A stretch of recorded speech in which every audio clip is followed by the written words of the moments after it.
Hello and welcome to the pet nation. Guys, आज मैं एक बहुत ही इम्पोर्टेंट और मज़ेदार टॉपिक कवर करने वाला हूँ। सबसे पहले नवाब से मिल लीजिए। आपने मेरे सारी वीडियोस में ऑलमोस्ट सारे वीडियोस में से देखा ही होगा। जर्मन शेफर्ड ऑलमोस्ट 11 मंथ्स का हो चुका है। अप्रैल में ये इस 28 को ये 12 मंथ्स का हो जाएगा, 1 ईयर का हो जाएगा। तो गाइस, हम कभी भी कोई डॉग लेते हैं तो हम उसकी खूबसूरती देखकर ले लेते हैं, या फिर हमारे जानने वालों में किसी के पास वो डॉग रहता है तो इसलिए हम वो डॉग ले लेते हैं। लेकिन जो सबसे इम्पॉर्टेंट चीज़ है, हमें कभी भी जब डॉग लेना चाहिए तो सबसे इम्पॉर्टेंट हमें रिसर्च करना चाहिए उसके टेम्परामेंट के बारे में, कि वो डॉग कैसा होता है, उसका टेम्परामेंट कैसा होता है। अब टेम्परामेंट जो है ये एक बहुत वेग इंट्रोडक्शन है, मतलब ये बहुत बड़ी सी चीज़ है, इसको हम एक छोटे से लाइन में एक्सप्लेन नहीं कर सकते हैं। टेम्परामेंट दो चीज़ों से बनता है डॉग का, एक तो उसका नेचर और दूसरा उसका बिहेवियर। नेचर और बिहेवियर दोनों डिफरेंट चीज़ें होती हैं। नेचर हो गया कि जैसे फॉर एग्जांपल इस जर्मन शेफर्ड की हम बात करते हैं तो इसका नेचर है इंसानों के साथ रहने वाला, क्योंकि अगर हम हिस्ट्री में जाते हैं तो जर्मन शेफर्ड क्यों डेवलप किया गया था, ताकि ये हर्ड कर सके, शीप को या फिर अदर कैटल को हर्ड कर सके। तो हर्ड तो करता था और साथ ही साथ वो उनको नुकसान नहीं पहुंचाता था, यानी कि इनके नेचर में है कमांड करना, प्रोटेक्ट करना, लेकिन नुकसान नहीं पहुंचाना। तो ये इनका नेचर हुआ। अब बिहेवियर क्या होता है? बिहेवियर ये होता है कि ये काफ़ी ज़्यादा प्लेफुल होते हैं, अपने मालिक के लिए काफ़ी ज़्यादा लॉयल होते हैं और इनको ट्रेन करना इजी होता है। तो ये दो चीज़ें होती हैं, नेचर और बिहेवियर, जो कि एक डॉग के टेम्परामेंट को एक्सप्लेन करता है।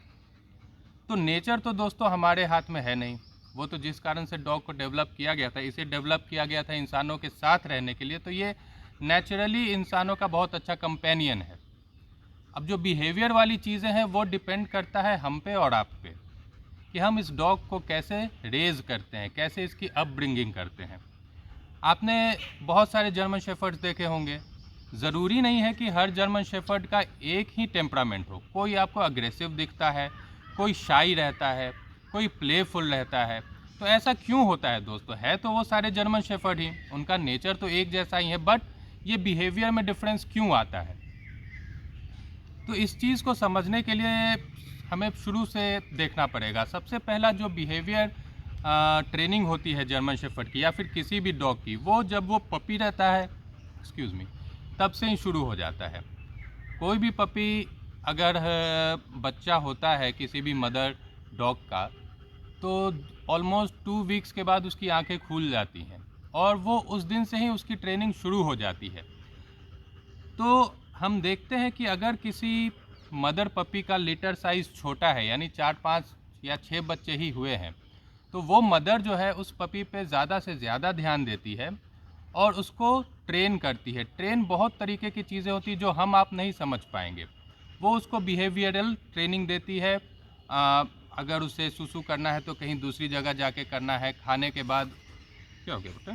खाने के बाद उसको पॉटी लगी है तो किसी दूसरी जगह पे जाके पॉटी करनी है। तो ये सारी ट्रेनिंग उसकी मदर उसको देती है। क्या हो गया? देखिए, अब नवाब की मस्ती हो रही है।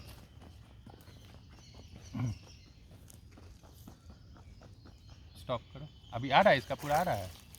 स्टॉप कर दो, फिर से प्ले करना। तो गाइज, इसलिए हमें ट्राई करना चाहिए कि जब भी हम पपी लेते हैं तो वो एटलीस्ट 8 वीक्स का हो गया हो मदर के पास, क्योंकि मदर के पास उसे बहुत सारी ट्रेनिंग मिल जाती है। तो बहुत सारी ट्रेनिंग आपके मदर के पास आपको मिल जाती है आपके पपी को। तो अगर आप 8 वीक्स के बाद उसे लेते हैं तो चांसेस है कि वो एक अच्छा पपी बन के निकले। तो यहीं पे एथिकल ब्रीडिंग काम आती है। बहुत जगह आपने देखा होगा कि 20-25 दिन के बच्चे भी आपको दे दिए जाते हैं। तो दोस्तों, उनका मेंटल ग्रोथ पूरा नहीं हुआ रहता है उस समय। उसे उस समय केयर की ज़रूरत रहती है, जो कि उसकी मदर से ही उसको मिलता है। तो ट्राई करें कि बच्चा जो है मदर के पास, या नहीं कुछ तो कम से कम आफ्टर 6 वीक्स ही लेकर आएँ। तो ये एक बहुत बड़ा फैक्टर है। दूसरी बात यह है कि पपीज़ जहाँ पे रहते हैं, बहुत लोग ब्रीडिंग करते हैं और एक बंद से कमरे में पपीज़ को रखते हैं, एक गैराज में जहाँ पे हमेशा अंधेरा रहता है वहाँ पे पपीज़ को रखते हैं। तो दोस्तों उसकी मेंटल ग्रोथ वहीं पे रुक जाती है। वो उस समय से ही थोड़ा सा शाई होना शुरू हो जाता है, और जब वो शाई होगा तो ऑटोमेटिकली उनके अंदर अग्रेशन आ जाएगा। तो ये सारी चीज़ें जो है मैटर करती हैं। एथिकल ब्रीडिंग के साथ ही हम एक बिहेवियर जो है, डॉग का बिहेवियर जो है वो चेंज कर सकते हैं या फिर डेवलप कर सकते हैं। अब जैसे बहुत सारे पपीज़ ऐसे होते हैं जिसको कि आपने 8 वीक्स में उठा के लाया अपने पास, तो उसमें से कुछ पपीज़ ऐसे होते हैं जिन्होंने आज तक कभी दूसरे लोगों के साथ इंटरवीन नहीं किया, यानी कि स्ट्रेंजर्स के साथ उन्होंने कभी इंटरेक्ट नहीं किया। तो जो भी पपी स्ट्रेंजर्स के साथ इंटरेक्ट नहीं करेंगे, घर से बाहर नहीं निकलेंगे, अलग अलग साउंड्स को वो नहीं सुनेंगे, गाड़ियाँ नहीं देखेंगे, तो वो काफ़ी ज़्यादा परेशान हो जाते हैं। अगर अचानक से वो स्ट्रेंजर्स को देख लेंगे तो उनको डर लगता है, वो गाड़ियाँ देख लेंगे तो एंग्जाइटी इशू उनमें आने लगती है। तो इस कारण से उनका थोड़ा बिहेवियर जो है वो अग्रेसिव हो जाता है। तो ये सारी चीज़ें भी दोस्तों मैटर करती हैं। तो इस कारण से एथिकल ब्रीडिंग जो है वो बहुत ज़्यादा इम्पॉर्टेंट है। एथिकल ब्रीडिंग पे ही बहुत ज़्यादा बिहेवियर डॉग का डिपेंड करता है।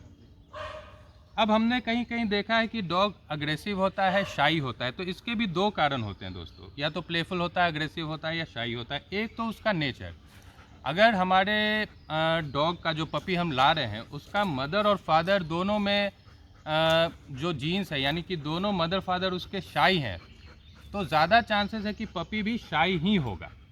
अगर मदर फादर दोनों अग्रेसिव हैं तो चांसेस है कि पपी भी अग्रेसिव होगा। तो इस कारण से दोस्तों जो शो में डॉग्स आते हैं, जर्मन शेफर्ड स्पेशलिटी शो में आप जाएं या फिर किसी भी डॉग शो में जाएं, तो आप डॉग्स को देखेंगे तो उनमें अग्रेशन नहीं होता है दोस्तों, उनमें फायर एक होता है। मतलब वो आउट गोइंग होते हैं, वो स्ट्रेंजर से मिलते हैं, उनसे घबराते नहीं हैं, दूसरे डॉग्स पे वो बार्क नहीं करते हैं। प्रोटेक्टिव होना एक अलग चीज़ है, अग्रेसिव होना एक अलग चीज़ है। अग्रेशन जो है डॉग्स में, उसको मैं एक फॉल्ट मानता हूँ, क्योंकि डॉग्स में बेवजह का अग्रेशन नहीं होना चाहिए। प्रोटेक्टिव होना अलग बात है, प्लेफुल होना अलग बात है। तो जब भी आप शो में देखेंगे दोस्तों डॉग्स को, वहाँ पे बहुत सारे 250-300 डॉग्स होते हैं, कोई किसी पे बार्क नहीं करता। जो अच्छे डॉग्स होते हैं, जो अच्छे ब्रीडर्स अपने डॉग्स को शो के लिए लाते हैं, उनकी बात मैं कर रहा हूँ। क्यों? क्योंकि उनका टेम्परामेंट वैसा है, उनकी ब्रीडिंग वैसी की गई, उनके मदर फादर वैसे हैं, और अपब्रिंगिंग भी उसकी वैसी की गई है। तो इन सब बातों का निष्कर्ष दोस्तों यही निकलता है कि हम किसी भी डॉग के साथ स्टीरियोटाइप करके उसका टेम्परामेंट नहीं लगा सकते हैं। यानी हम ये नहीं बोल सकते हैं कि जर्मन शेफर्ड अग्रेसिव होता है, रॉटवाइलर अग्रेसिव होता है, लैब्राडोर फ्रेंडली होता है। दोस्तों ये नेचर है इनका। अग्रेशन तो खैर किसी डॉग का नेचर होता ही नहीं है, लेकिन अग्रेशन या फिर फ्रेंडली, ये सब चीज़ें जो है ये इनके बिहेवियर पे इनका बिहेवियर होता है, जो कि इनके अपब्रिंगिंग पे डिपेंड करता है। यानी हम पे और आप पे डिपेंड करता है कि हम अपने डॉग को अग्रेसिव बना रहे हैं या उसे प्लेफुल बना रहे हैं, कैसा बना रहे हैं। प्रोटेक्टिव होना वो नेचर है, वो डॉग में रहेगा ही। जर्मन शेफर्ड्स प्रोटेक्टिव हैं, रॉटवाइलर्स प्रोटेक्टिव हैं, वो रहेंगे ही। हर्डिंग का काम ये करते थे, तो इनमें एक कमांडिंग फोर्स भी है, ये कमांड करना चाहेंगे हर किसी को। अगर आपके पास एक से ज़्यादा डॉग है तो जर्मन शेफर्ड सबसे ज़्यादा कमांडिंग डॉग उसमें रहेगा। तो ये सारी चीज़ें थी दोस्तों, काफ़ी इम्पॉर्टेंट चीज़ें। आप कभी भी कोई पपी अगर लेके आते हैं तो थोड़ा सा रिसर्च करें कि आपको किस तरीके का टेम्परामेंट चाहिए और उस पपी के नेचर में वो चीज़ है या नहीं है। अगर नहीं है तो आप दूसरी ब्रीड देखें। और दूसरी सबसे इम्पॉर्टेंट बात कि जब भी आप बच्चा लाएं तो उसके बाद उसको उस तरह का एनवायरनमेंट दें ताकि वो आपके हिसाब से निकले बच्चा, वो फ्रेंडली हो, स्ट्रेंजर्स के साथ घुले मिले। जितना ज़्यादा आप एक्सपोज करेंगे स्ट्रेंजर्स से, आउटसाइड वर्ल्ड से, नॉइज़ से, वो डॉग उतना ज़्यादा सोशलाइज होगा, उतना ज़्यादा फ्रेंडली रहेगा और बहुत अच्छा डॉग बनेगा। Thank you so much guys मेरे साथ बने रहने के लिए। वीडियो थोड़ी लंबी हो गई, बट प्लीज़ मुझे ऐसे ही सपोर्ट करते रहिए। मैं ऐसे इंटरेस्टिंग वीडियो लेके आता रहूँगा। तब तक के लिए thank you so much. Have a wonderful day.